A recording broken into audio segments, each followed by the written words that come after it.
Hey there, physics kids. This is Mrs. O'Neill. I just wanted to go ahead and do sort of a read-through of the notes the way that I usually do in class, just to sort of supplement what is written into the note packets that I sent home with you guys and what I'll be posting on Google Classroom. I will be posting the notes as well as we go, so there's basically no chance of people losing track of this stuff. But I know that some people learn better by listening instead of just reading, and so I wanted to make sure that we're best fitting everybody's needs in this very strange sort of situation we found ourselves in. So, our last unit, Unit 6, is going to be about electricity. Today we're just going to have some definitions and start talking about some of the important characteristics. Overall, this unit I think is easier compared to some of the ones, especially that optics unit we just finished. We are not doing any more ray diagrams. I don't even know how I teach ray diagrams online. So, I'm glad we don't have to face that challenge. Electricity should be a lot easier. There will still be some math in the homework, but the formulas involved aren't terrible.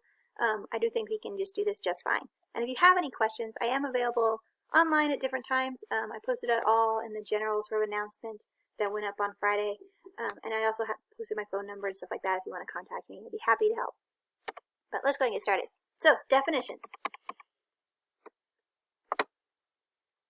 Electricity, then, is caused by transfer of electrons. It is literally the motion of electrons through different materials.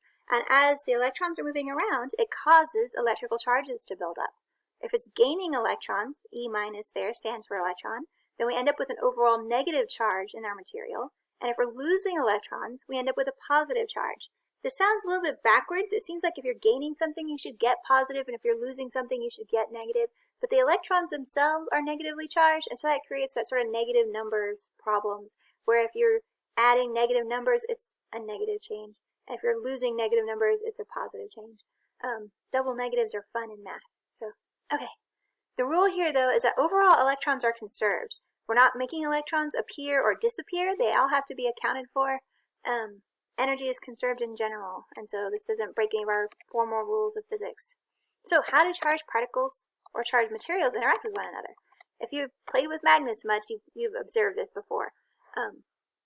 If things are of the same charge, they repel one another, but if they have opposite charges, they attract one another. And so you can sort of have push and pull going on by creating these charges. And in fact, that's sort of how some of our technology works. Like some turbines spin because the magnetic fields are being created that just keep pushing them by repelling the ones on the blades. Or there's those electromagnetic levitating trains in Japan where they lift the whole train off the tracks by like a fraction of an inch, and it creates a near frictionless surface, and so they don't have to have wheels under the train. I know that sounds like science fiction, but it is totally a real thing. Okay, back to electricity though. So, these charges are quantized. Because electrons are individual particles, those particles come in whole numbers, and that's what being quantized means, is it doesn't come in across an entire spectrum, it comes in bits and pieces or in lumps. The unit of charge is a coulomb, which is going to be abbreviated capital C, where one electron has a negative 1.602 times 10 to the negative 19th coulombs of charge. That is a tiny, tiny, tiny number, because electrons are just that small. 1 coulomb, then, to gain 1 coulomb of charge, you have to have 6.2 times 10 to the 18th electrons. But fortunately, electrons are kind of everywhere, and it's not that difficult to come up with the titanic numbers of electrons to generate electricity, or for things like lightning bolts and stuff like that. It can involve trillions or quadrillions of electrons all at once. Okay, materials can react to the transfer of electrons in different ways. Some materials do allow electrons to move easily. These are called conductors. Things like metals and water are conductive. This is why, for example, most of our wires have either aluminum or copper inside of them to allow the electricity to just flow right through. Other materials don't allow electrons to move through. These are called insulators. They inhibit electron motion. So rubber, glass, plastics, anything that you can use to keep yourself safe from electricity would be an insulator. It's not quite the same as like our thermal insulator, which we think of as putting in the walls to keep our houses warm, but same sort of idea occurs, I guess. They keep the heat from moving out, I guess.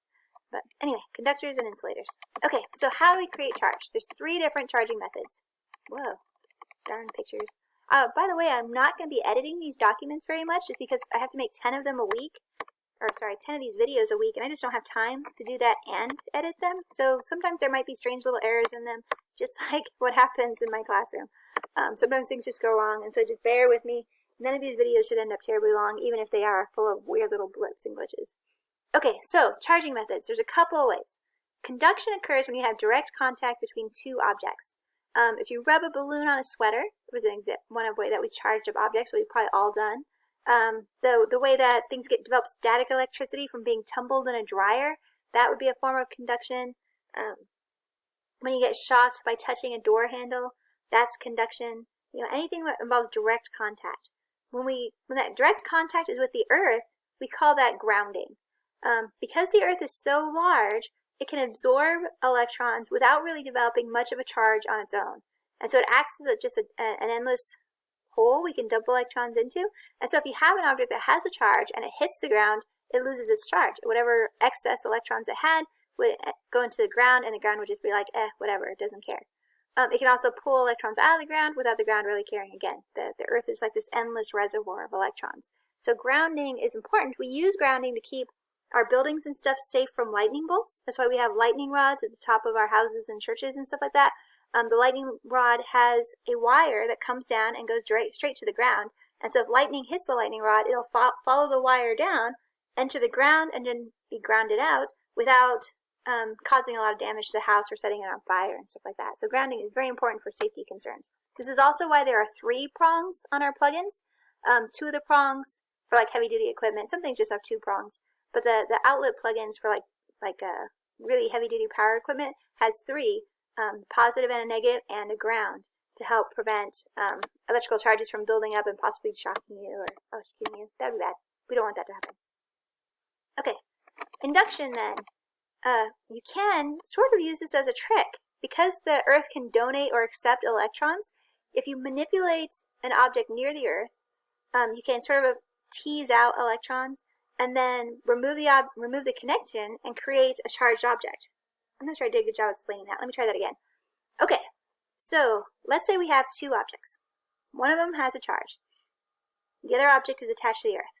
Let's say the one that I'm holding that's not attached to the earth would have a positive charge.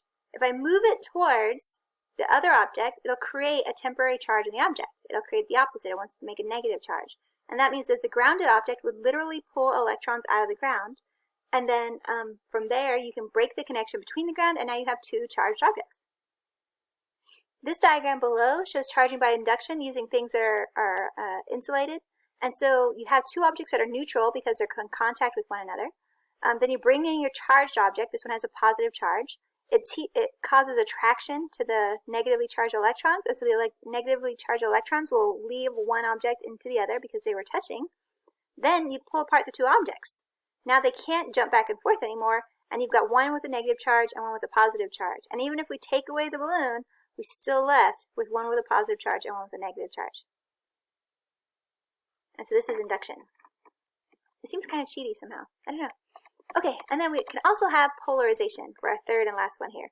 Polarization is what we did at this first step, where we hold that charged object near another object and it creates a temporary charge.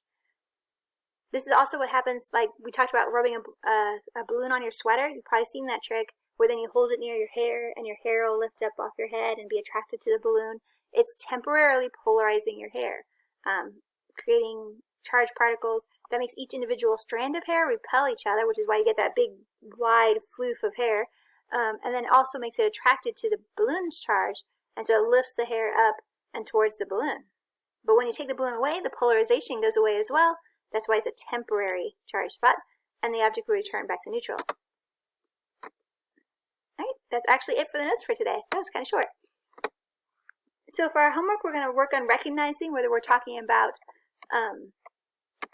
conduction versus induction versus polarization, and then also just answering some pretty simple questions about our definitions of electricity and identifying conductors versus insulators. So don't forget to do the worksheet. These are all multiple choice, very easy. No math at all. It's almost not like physics. And then I will post another one and another worksheet and another video on Thursday as well. So just keep an eye on Google Classroom, and I'll see you then. Have a great day.